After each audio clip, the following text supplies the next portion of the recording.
Today, we're in my basement. I'm going to be starting a 7-day putting challenge because, as you can see, my putt is not the most elegant part of my game. I'm missing 15 footers left and right, and I don't want to do that anymore. I want to get to 75% of my putts within 15 feet, 50% of my putts from 20 feet.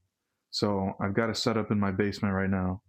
I got the distances marked on the floor. I know exactly where I'm putting from every time.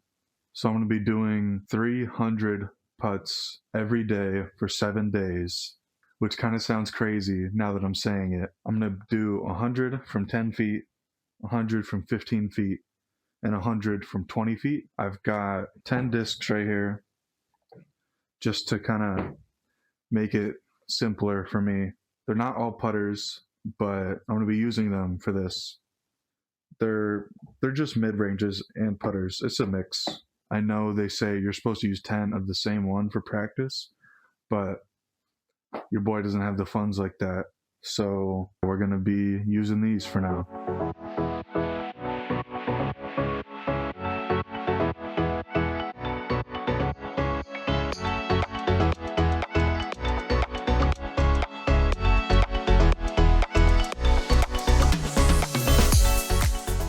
So something I have here, I don't know if you could tell from the time lapse, it's to mimic the disc dot, which is supposed to be like an aiming tool to help you focus on a single chain link. But I was able to recreate it with a sticky note and some tape. So just an efficient way to save money and have the same effect. This is how it looks from 15 feet. You can kind of see it. It's a lot more visible in person though. To wrap up day one, we have some interesting stats to look at. From 10 feet, I made 91% of my putts. From 15 feet, I made 50% of my putts. And from 20 feet, I made 26%. So that's pretty interesting with the percentage going down by nearly half every time I move back 5 feet. So I'm interested to see how the statistic looks at the end of the experiment.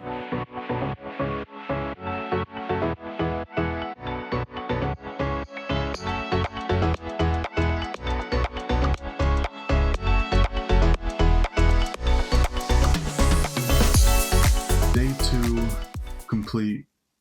I'm probably not going to do a checkup every day, but we have some pretty interesting stats to look at today. So from 10 feet, my percentage went down almost 10%. 15 feet went down by 4%, and 20 feet went up 9%. So I think I'm kind of figuring out what to do at the further ranges, but that is messing up my technique when I'm closer. So it's definitely changing my comfort zone. One of the things that I've been doing, instead of just having my fingers flat on the disc, I kind of bring them back a little bit to give myself more pop. And I will start with my wrist curled instead of having it out and then curling it on the way back. I find that changing things on my backswing, I guess, will affect my end result more than if I change it before I start my putt. It definitely looks a little more inconsistent than the first day, but I think that's just because I'm changing things right now. My 20-foot percentage went up a lot, so I'm pretty psyched about that. That'll be the end of the day 2 check-in.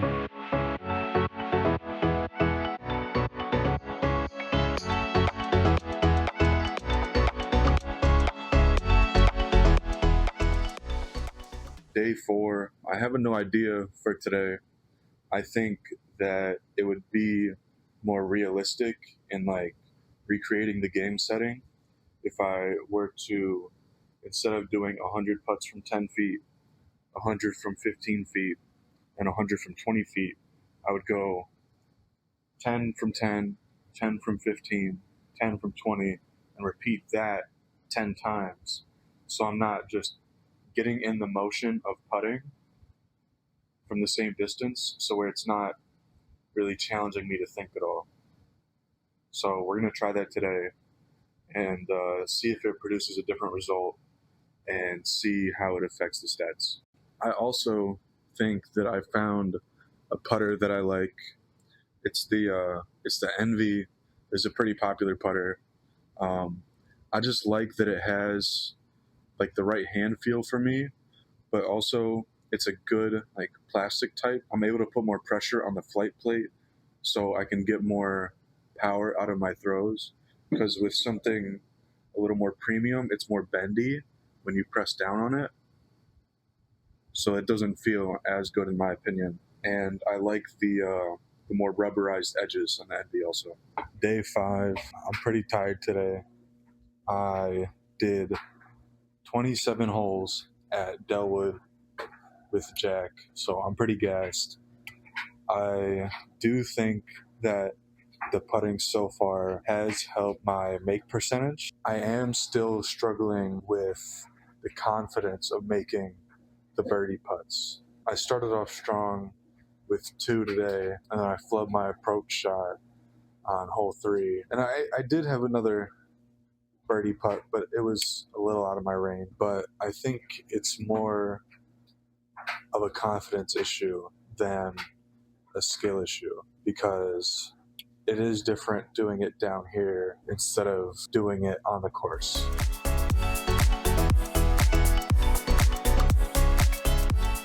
Day 7 of the putting challenge. We're wrapping it up today. We're gonna look at the stats, look at the things I figured out throughout this challenge. So my goals for this challenge, just to go over it again, was to get 100% from 10 feet, 75% from 15 feet, and 50% from 20 feet. And on my first day, I had 91% from 10 feet, 50% from 15 feet, and 26% from 20 feet. By the last day, my stats were 92% from 10 feet, 56% from 15 feet, and 34% from 20 feet.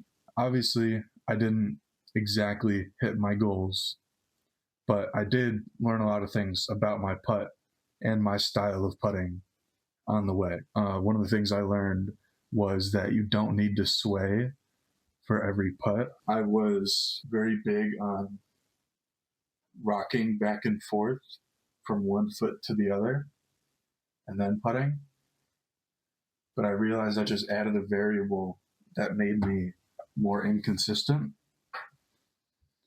I also learned to exaggerate the wrist pop to go past where you would normally go to shake the basket. You're going past that. So if I'm trying to putt at the camera, I would be starting with my wrist curled and then coming out past where I would normally shake hands to like try and be accurate. But that just teaches you to like learn how to get more spin. I also learned that the more pressure you apply through your bottom fingers and your thumb means that you get more distance out of your putts, which you can apply to longer putts like approach shots that need a little more touch than a full actual throw. I had a few practices late in the day where I was really tired and I just didn't really want to do it. I think that those practices taught me a lot about my game, in the sense that I learned what I was not doing when I was like tired. If it was like the end of a game or something, I had walked like 2 miles and I'm just like trying to get it over with. But like that also helped me. The tired rounds also helped me work on my mental because like regardless of how tired you are, you really need to be putting 100% into every throw. Because of that, I had the best percentages on my tired practice rounds. Another one of the things I learned on the last day was to just try and hit the basket as hard as possible.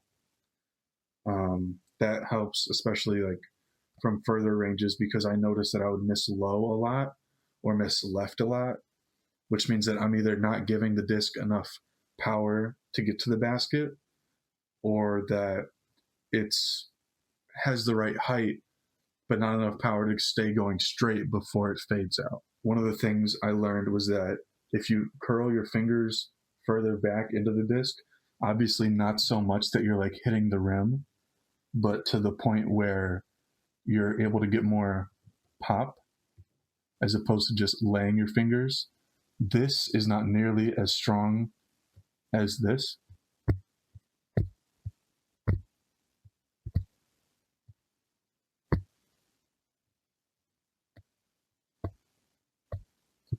You notice how that is much louder than me with my fingers uncurled versus curled?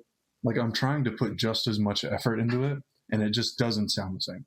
So, all this to say, even though I didn't directly hit my goal, I do think that this experiment was very beneficial to my putt, because I just learned so much about it and what I can do to be better, even though there are going to be times where you still do make mistakes, and sometimes they're silly and recognizable, and other times they're making a mistake to learn a lesson. Last thing I want to say in this video is that I think you should be doing things like this, setting goals, and just like, even if you don't hit them, you know, a quote I love is that if you shoot for the moon and miss, you'll still land among the stars.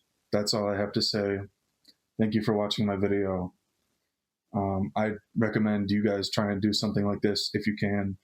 I know it's not that nice out being winter, and it is definitely a benefit to have something like this in your basement. Like and subscribe if you enjoyed, and I'll see you in the next video. Peace out.